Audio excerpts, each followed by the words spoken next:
పారిశ్రామిక ప్రాంతంలో కళాకారుడిగా పలువురి ప్రశంసలు పొంది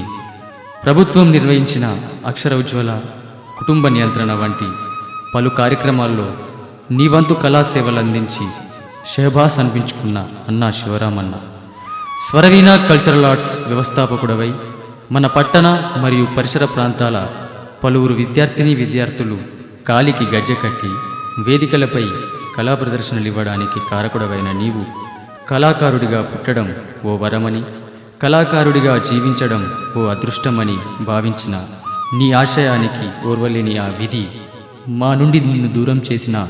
నీ స్మృతి పదాలు సదా మా మదిలోనే ఉంటాయని, తిరిగి రాని లోకానికి వెళ్ళిన నీ ఆత్మకు శాంతి చేకూరాలని మా మనోభావ ఆవేదన గీతాలను ఆలపిస్తూ అంకితం చేస్తున్న నీ స్వరవీణ కళాకారులు.